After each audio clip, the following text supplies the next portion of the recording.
Bem-vindo a mais um episódio de Novos Clássicos Show, o nosso programa de notícias que a gente comenta o que acontece no Brasil e no mundo da forma mais imparcial que a gente consegue. Boa. Confere o episódio extra no site. Vambora.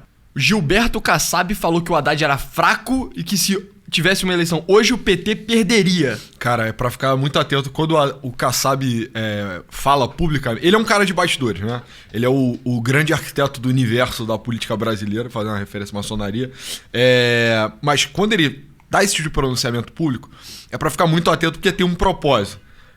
Tipo, quando ele fala uma coisa é porque já aconteceu, ou tipo, o cheiro de sangue na água tá muito forte. Exato. E aí ele vai atacar, entendeu? E é isso que ele tá sentindo. Ele tá sentindo o cheiro de sangue na água. Do PT, o Haddad e tal. Sim. Então, enfim, ele deu essa entrevista aqui que...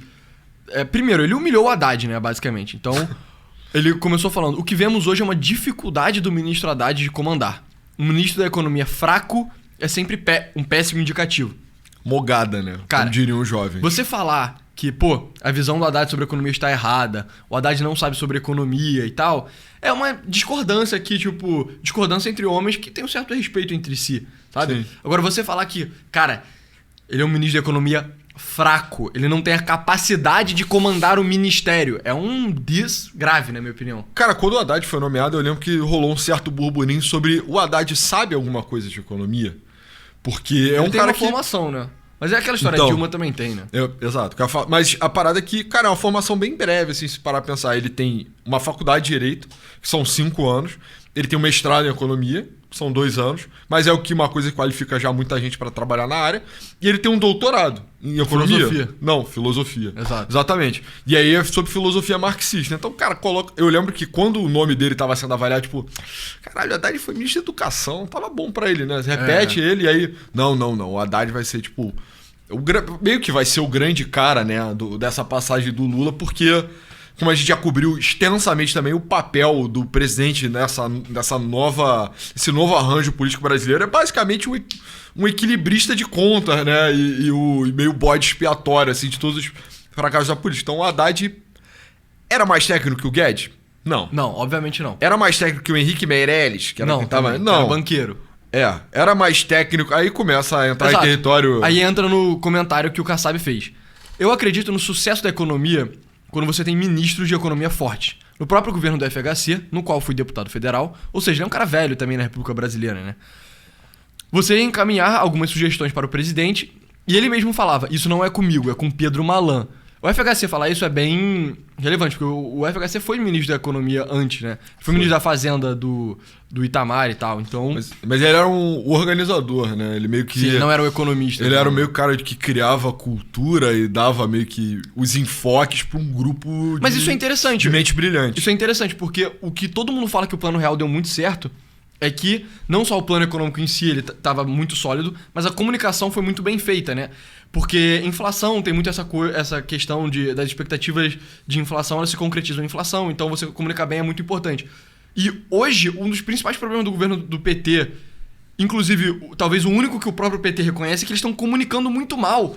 Ou seja, o FHC, que era um sociólogo, estava acertando na coisa que o Haddad, que poderia ter um perfil menos técnico do que os últimos, não está acertando. Então, enfim.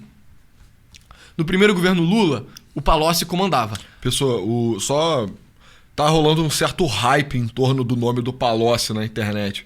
As pessoas, muita gente coloca ele como o melhor ministro da Fazenda da história do Brasil. Talvez um dos maiores gênios que já tenha servido o governo brasileiro.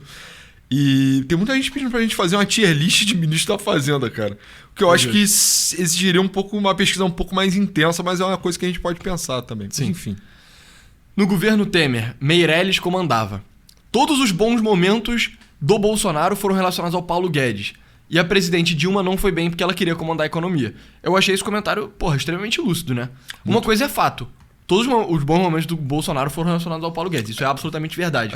As vitórias todas do governo Bolsonaro foram baseadas meio que naquela facção, né? Uma facção de liberais, assim, né? Economistas liberais ligados ao mercado financeiro, que inclusive que eu colocaria o Tarcísio como oriundo dessa facção, porque ele definitivamente... Ele É misto, meio... né? Porque ele vem do exército também. Mas aí é aquilo, entendeu? O cara é formado no... Beleza, sabe? Serviu e tal, mas... Mas ele não serviu um pouquinho, não. Ele trabalhou um mó tempão. Eu sei, ele foi pro Haiti, ele fez a missão lá, mas é um cara que já tava dissociado dessa vida há um tempo. Ele é uma encruzilhada interessante, assim, mas ele definitivamente não tá no grupo do Pazuello.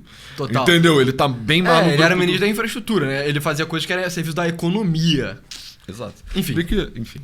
Mas é isso. Então o Kassab falou isso. Ele humilhou o Haddad, na minha opinião. E o ministro Fernando Haddad foi questionado por jornalistas no Palácio do Planalto a respeito da declaração do Kassab e disse que não tomou conhecimento da fala. Então, Melhor ficar assim.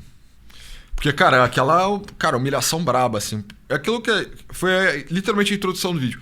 Cara, o Kassab é um maluco articulador de backstage. Ele é um político hábil, ele é um cara que tá fazendo o PSD tomar conta do Brasil. O PSD hoje em dia é maior do que o PMDB. Não, e pro bem e pro mal, né? A gente tá falando bem do Kassab no sentido que ele é um operador político eficiente, não que ele é um ser humano moral, né? Não, é até difícil fazer o balanceio do PSD. O PSD é um partido fisiológico de centrão. Dentro dele tem todo tipo de candidaturas.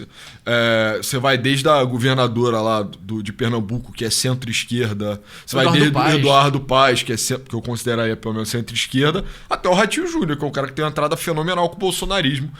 E outros elementos, né? A proximidade dele com o próprio governo do Tarcísio, que é um governo que eu consideraria de direita. Então é aquilo.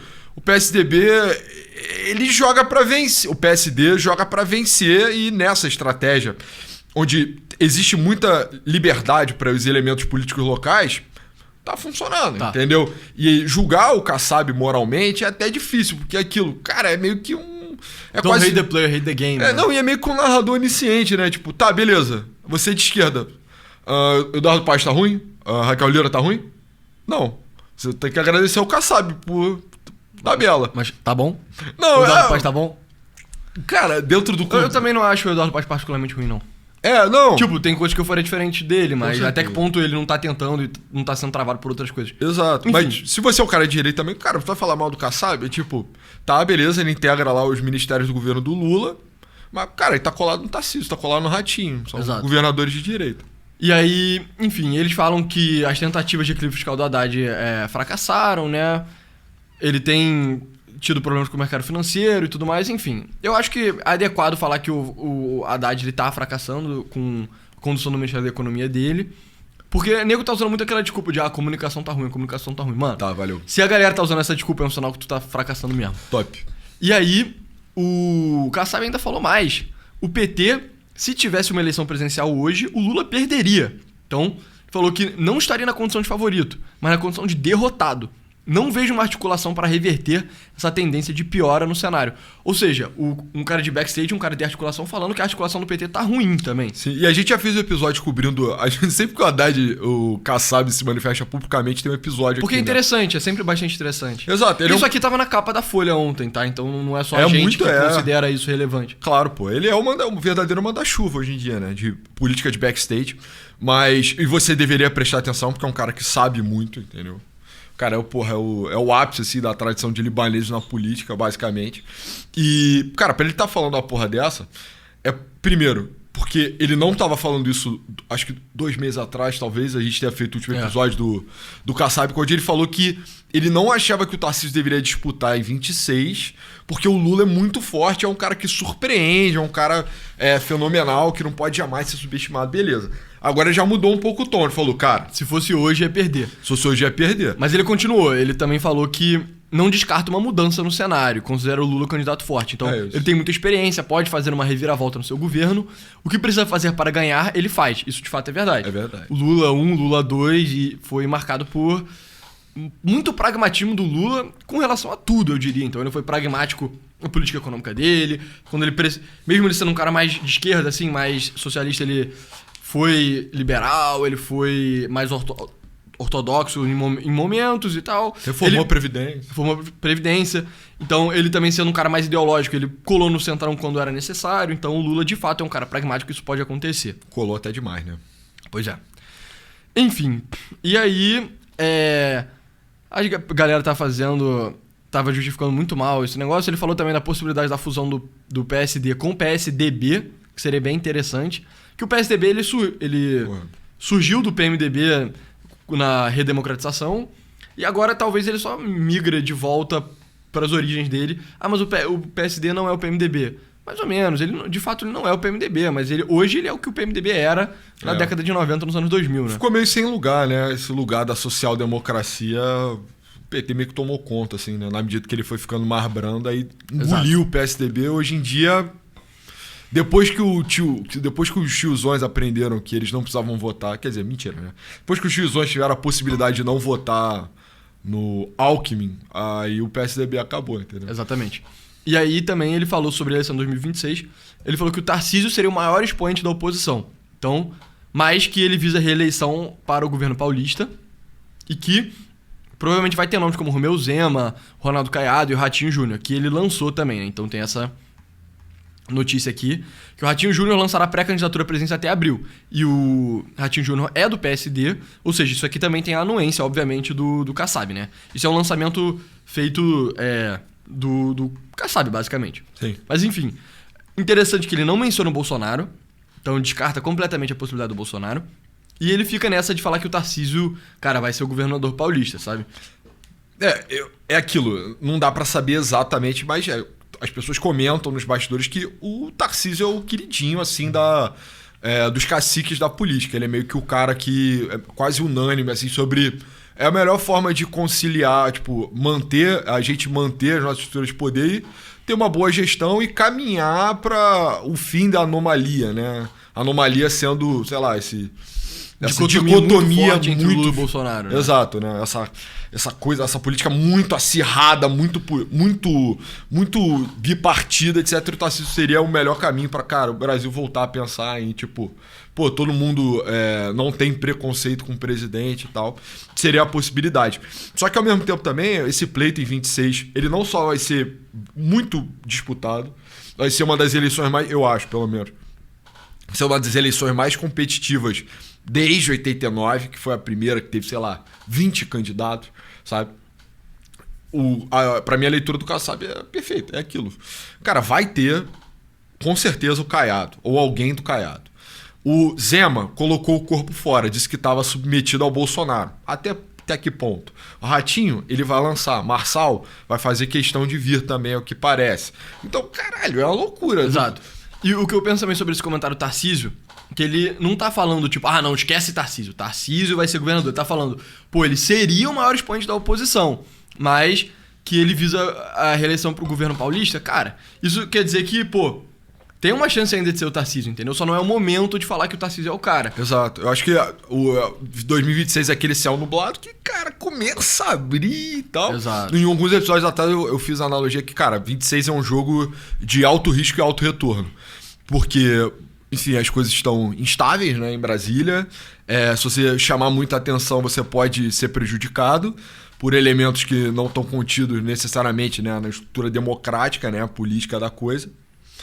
Você vai tomar uma decisão que vai destruir a tua carreira política, mas, ao mesmo tempo, também, cara, é um puta prêmio, né? Se você é o cara que triunfou sobre o Lula e conseguiu chegar no segundo turno, talvez desbancando o Bolsonaro, cara, golaço, entendeu? Você jogou o teu nome pra muitos outros ciclos aí, sabe? Exato. Enfim, e uma coisa que eu achei engraçado também é que tem essa matéria aqui que eu achei o título horrível, Lula e Maldição de Cassandra. Cara, o que é Maldição de Cassandra? Isso não significa nada pra mim. É uma mulher, é um mito grego onde a mulher profetiza, ela tem uma profecia, ela fala pra cidade tipo, mata ela, e a profecia acontece. Entendi. Ou não mata ela, uma coisa assim. Enfim, o Hélio Schwartzman, que é um dos jornalistas mais sênior assim da Folha de São Paulo, ele fez esse artigo aqui de opinião dele, que ele falou que, basicamente, o seguinte: os políticos padecem de uma maldição de Cassandra quando falam seus projetos pessoais. Então eles podem jurar de pé juntos que não se candidatarão a algum posto eleitoral e ninguém acreditará. No caso, o Hélio Schwartzman tá falando isso do Lula. Ele tá falando, cara, não acredita no Lula quando ele fala que não vai vir em 2026. Porque muitas vezes o político fala uma coisa e ele não cumpre porque tem meio que uma demanda política para que ele faça aquele negócio. Então, por exemplo, o Lula só foi agora porque tinha uma demanda muito forte da esquerda que é, cara, precisa ser você, entendeu? Se não for você, tá todo mundo fudido. Aí o Lula foi. Só vai ser o império de 1000 anos aqui do Bolsonaro. Só o Lula tinha... Nos Estados Unidos, o Joe Biden foi assim. Foi tipo, cara, precisa ser você. Se não for você, a gente tá fudido. A Kamala Harris foi meio assim também. Claro que tem um pouco de vaidade desses políticos, né? O Joe Biden sempre quis ser presidente. O Lula considera que ele tem meio que um mandato divino pra ser o presidente pra sempre do Brasil e tal. Mas tem um pouco disso. O Hélio Schwartzman destacou o Lula, mas eu acho que vale a pena destacar o Haddad também, né? Que é, cara... O Haddad, desculpa, o Tarcísio. Não é só porque o Tarcísio e o Kassab estão falando que ele vai ser governador, que ele necessariamente vai ser governador. Talvez chegue uma hora que o Kassab ficou tipo, brother, o Ratinho não vai dar. Eu e você, a gente trabalha muito bem junto, vambora. E o Tarcísio fala, ok. E o Hélio Schwartzman também ele destaca nessa própria matéria dele que o Dória também passou por isso. E não só o Dória, mas outro prefeito de São Paulo também passou por isso. Então, cadê aqui? Nos últimos 20 anos, 2 tucanos que haviam conquistado a prefeitura de São Paulo, José Serra e João Dória, largaram o mandato no meio para disputar o governo do estado. O primeiro, o Serra, chegou a assinar um documento dizendo que permaneceria prefeito até o último dia do mandato. Mesmo assim, foda-se, ele foi governador quando precisou. E aí, você sendo governador, tentar presidente é até mais elegante, porque você não tem que abandonar o seu mandato no meio. Então, cara... Eu acho que tem, inclusive, um coach do Santo Ulisses Guimarães, né? O grande patriarca da nossa democracia, o mártir, que, cara, a política é como o céu, cara. Bateu um vento, as nuvens mudam, ou são como as nuvens, né? Sim. Que, cara, tá sempre mudando, então piscou fechou o olho 2 dias, cara, é outro céu, entendeu? Exatamente. Você não consegue mais navegar. Que é o que eu acho de que se eu fosse o Tarcísio, cara... tudo bem, eu não necessariamente estaria falando que eu ia lançar a presidência em 2026. Mas, porra, que eu ia estar pensando, eu estaria. Porque talvez, se não for ele em 2026, vai entrar o Ronaldo Caiado, sei lá. E agora, parabéns, mano. Agora você se fudeu. Ele tomou a liderança do bolsonarismo e agora você meio que perdeu sua oportunidade. Você vai ter que tentar de novo em 2034, 2038. As coisas podem estar muito diferentes daqui a 10 anos, sabe? É aquela história. 10 anos atrás, cara, era 2015. Ou, sei lá, 2014. Pô, a galera nem imaginava o Bolsonaro, entendeu? Agora imagina se você fosse o líder tucano em 2014. Você era o cara do PSDB cogitado para ser presidente. Aí você ficava, não, eu não vou tentar agora. Eu vou deixar pra tentar depois. Aí, olha o que aconteceu. 10 anos depois, você se fudeu, tá ligado? Porque agora seu partido nem existe mais, nem existe, sabe? Mais. Cara, eu acho que o Kassab não ter citado o nome do Bolsonaro é um pouco revelador. Eu acho que talvez nos bastidores ele pode estar tentando quebrar a candidatura independente do PL, sabe? Total. Porque, inclusive, aí eu vou começar um momento esquisito, tá? Na entrevista começando cedo nesse episódio. Na nossa primeira gravação de notícia. Na entrevista que o Bolsonaro deu sobre quem ele pensou em jogar para 2026... Quem foi a única pessoa fora da família dele que ele disse que elogiou de peito aberto também? Não me lembro. Ratinho Júnior, mano. Ele falou, cara, Ratinho Júnior tem excelente entrada comigo, temos excelentes relações. E aí, porra, 15 dias depois, 10 dias depois, o Kassab vai e anuncia que vai jogar o Ratinho Júnior pra fazer a candidatura. Eu não sei. Pode estar... É aquilo, né? O Bolsonaro também, eu sinto que ele tá vendendo tudo. A gente nem cobriu essa história toda do Alcolumbre. Mas, cara, o Bolsonaro tá na defensiva total, entendeu? Pra poder salvar meio que o legado, a via bolsonarista, assim, pro poder. Dinheiro e tal. da família dele também. Eu tava tentando ser bondoso, mas sim, né? Os apartamentos comprados no dinheiro. Enfim. E aí, o Bolsonaro, cara, pode estar tentando jogar. O Kassab pode estar tentando quebrar o ímpeto do Bolsonaro. Talvez o Tarcísio não esteja querendo pular agora justamente pra não tornar... Não óbvio, mas... Pra não foder a relação dele com o Bolsonaro, Exato, né? entendeu? O que, politicamente, é uma manobra muito esperta. Porque se você pular cedo demais e o Bolsonaro ficar... Pô, Tarcísio, você me traiu, cara. Parabéns, você se fudeu. Você não vai mais se eleger. Sendo um cara bolsonarista como o Tarcísio é. O Tarcísio já viu um pouco dessa tensão lá dentro. A própria proximidade dele com grupos que não são... Caralho, DNA full bolsonarista louco. O próprio Ratinho Júnior também sofreu com isso lá na disputa pra prefeitura de Curitiba. Então eu acho que tem alguma coisa rondando aí que não tá clara, óbvio. O Kassab só vai falar o que ele quer que você saiba, sendo um mestre do esoterismo. Não, ele vai falar coisas que vai manipular certas pessoas pra que o tabuleiro político aconteça da forma que ele acredita que seja melhor pra ele. Exato, ele nunca vai falar, ups, escapou, sabe? Vai ser sempre... É tipo, falar escapou. Exato, entendeu? E aí, você tem que viver com isso, por isso que a gente sempre cobre, sabe? Então... Talvez pra 26, e outra coisa também que eu acho possível, tá rolando muito essa história meio de, tipo, placeholder, sabe? O Ratinho Júnior, eu não acho que ele seja um candidato de merda, tá? Ele Então, não é... eu conheço um pouco do Ratinho Júnior. Eu queria que os nossos amigos aí, paranaenses de Curitiba e tal, falassem o que acham do Ratinho Júnior. Eu acho que ele é um cara que tem um trabalho bom. É tipo um mini Tarcísio, tá ligado? Só que é isso, né? São Paulo e Paraná... E o Tarcísio tem mais apelo do que ele, amplozão assim. Mas o Ratinho Júnior tem um trunfo de ser filho do Ratinho, né, porra? Tipo... É. O pai dele é um prestador de auditório, assim, que tá queimado a ferro no inconsciente coletivo brasileiro. Mas até que ponto você acha que o Tarcísio não tem o trunfo de ter sido ministro da infra do Bolsonaro? Claro. Eu tô falando, o Tarcísio é um cara melhor. Mas eu não acho que o Ratinho Júnior é um candidato de 2%, assim. Não, realmente não acho isso. Mas enfim, e continuando, né? Muitas coisas aconteceram entre o Kassab e o Lula essa semana. Que, cara, a relação deles está estremecendo em meio à reforma ministerial. Ou seja, o Kassab, ele é do Centrão, total, assim. Ele talvez seja a incorporação no sentido de você tem uma ideia no mundo das ideias que se incorpora em uma pessoa máxima do Centrão hoje em dia. E o Centrão, ele faz aliança com todo mundo, então vai fazer com... Tarcísio vai fazer com o Lula, mas não é de graça, né? E se você não estiver pagando lá o tributo pro Centrão, o Centrão vai embora, ele vai tirar fora. Vai te deixar pra ser devorado pelos lobos, né? Exatamente. E aqui tá falando que a relação entre o governo do PT e o PSD sofreu abalos às vésperas da reforma ministerial, depois que o presidente do partido, Gilberto Kassab, fez duras críticas à política econômica, que foi a matéria que a gente noticiou antes. Então, aliados do presidente Lula enxergam nas declarações um sinal de que já não tá tão garantido assim o apoio do PSD à sua reeleição, ainda que já ocupem 3 ministérios. Além de que o partido pode aproveitar o momento de fragilidade do executivo para ampliar seu espaço na esplanada. Ou seja, cara, é aquele negócio que a gente tava falando. Ele tá sentindo cheiro de sangue e ele tá, querendo mais, entendeu? Tá vendo fraqueza, ele quer mais, cara. É claro, mano. Ele vai... Cara, agora parece que tá circundando, assim, na esfera do poder lá em Brasília, que vai rolar uma grande reforma ministerial, um shuffle de gabinete mesmo, né? Como seria lá num parlamentarismo, porque a sensação é de que as coisas estão uma merda, né? E precisa de uma mudança radical.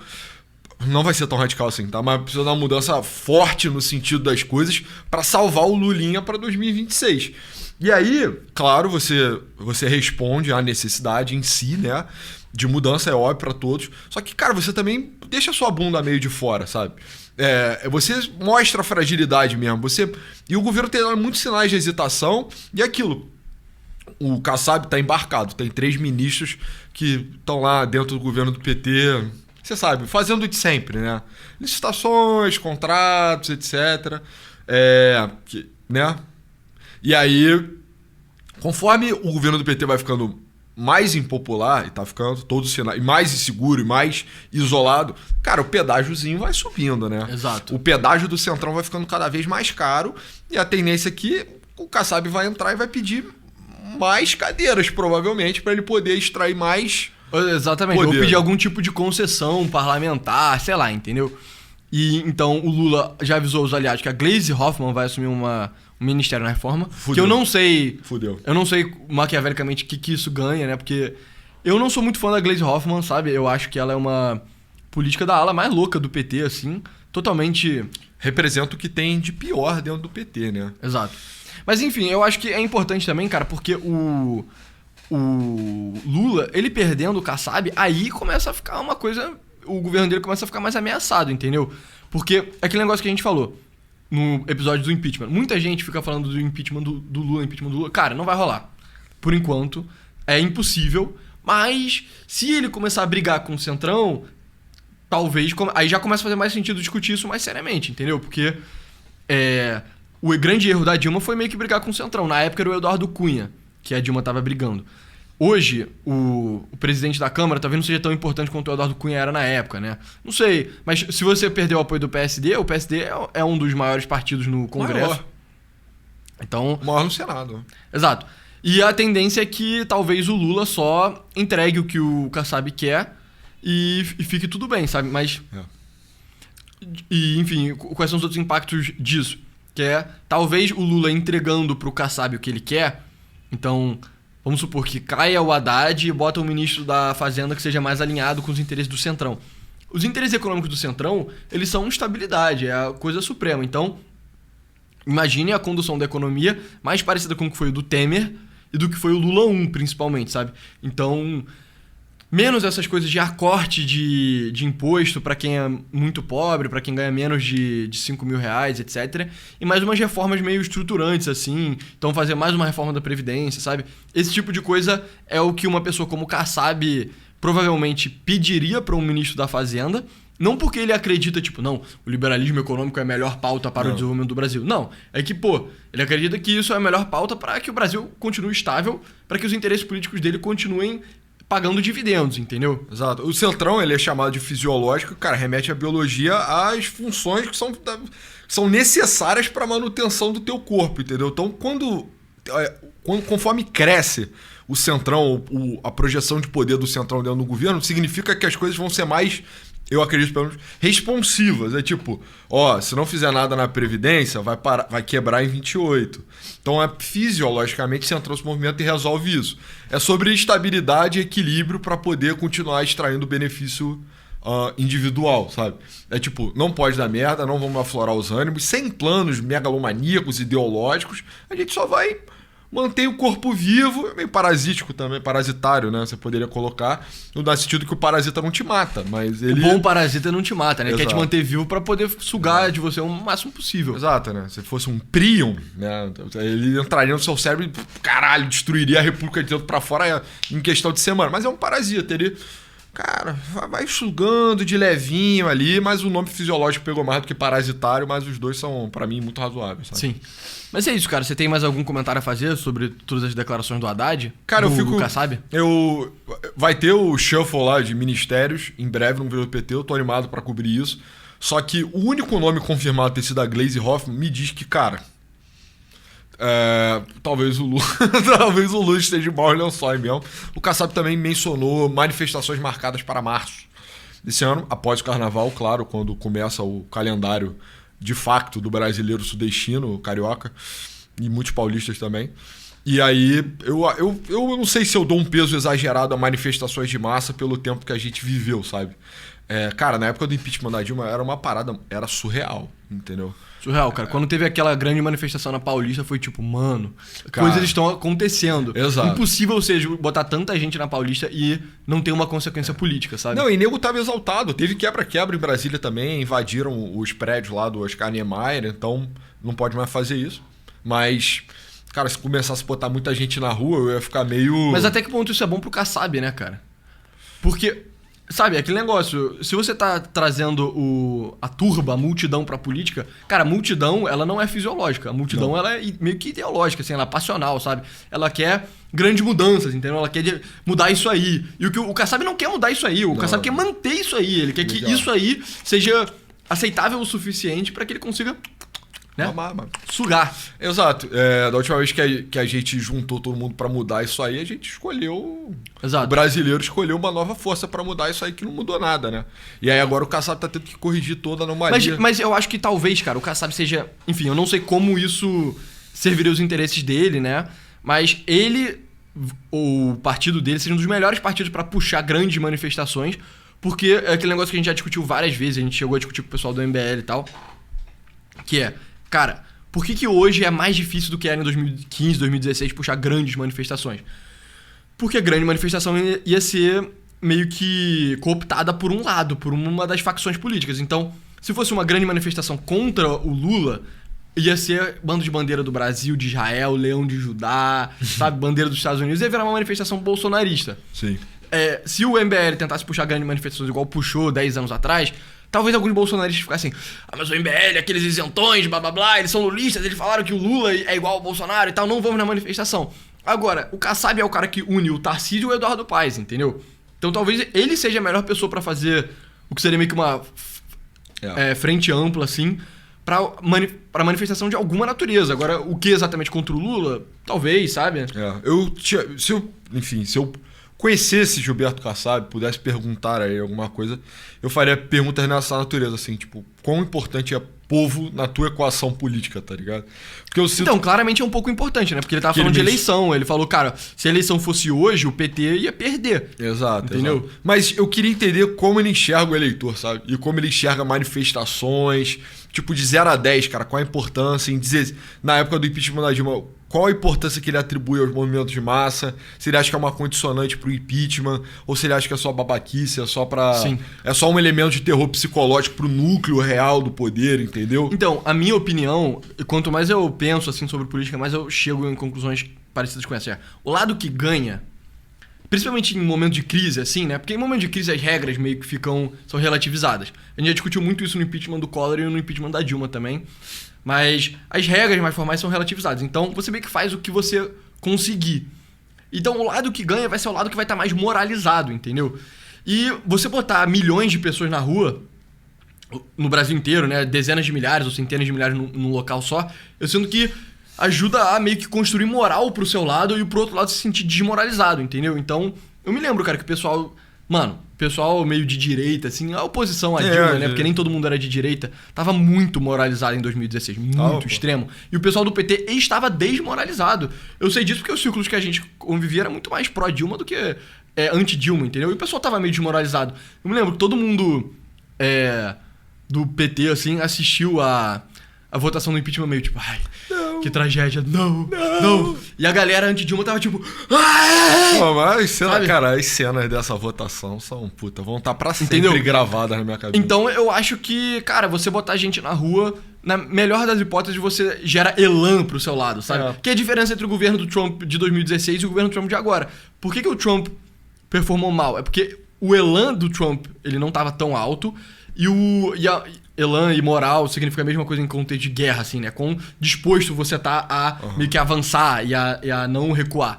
E a moral dos oponentes do Trump, né? A moral dos democratas estava mais alta. Agora, cara, os democratas estão eminentemente desmoralizados. O Trump tá com a moral altíssima. E o que acontece é que você tá empurrando numa porta aberta, entendeu? Antes seria uma porta fechada que você teria que...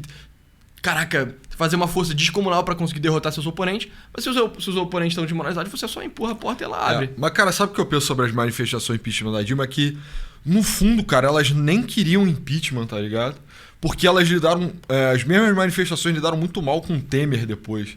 Eu acho que o pessoal realmente foi instrumentalizado ali em volta da agenda política. As pessoas queriam... Esse cara era uma coisa que tinha um germe revolucionário, assim mesmo. Inclusive era o que os Black Blocs sentiam na época. Inclusive eles tinham uma tese literalmente marxista revolucionária baseada ali naquelas manifestações. Chegou a conhecer alguém que era mais ligado ao Black Bloc? Não sei. Então, tipo, por exemplo, quando as manifestações começaram a acontecer, se elas fossem manifestações verdadeiramente pelo impeachment, elas seriam meio que era o Temer, entendeu? Ia ser meio queremista. E o Temer foi o presidente mais impopular da história.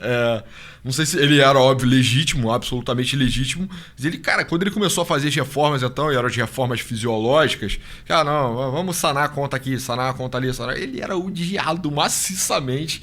E eu acho que foi uma das coisas que privilegiou o Bolsonaro, sabe? Que meio que essa sensação de antipolítica, ela foi cooptada pelo... vamos mudar isso aí, vamos voltar pra ditadura militar, entendeu? E aí meio que foi por aí. Então, enfim, o papel das manifestações de massa na democracia brasileira daria um lindo mestrado sobre ciência política. Mas eu queria saber do Kassab, que é o cara que não é um teórico, é um prático, grande arquiteto, entendeu?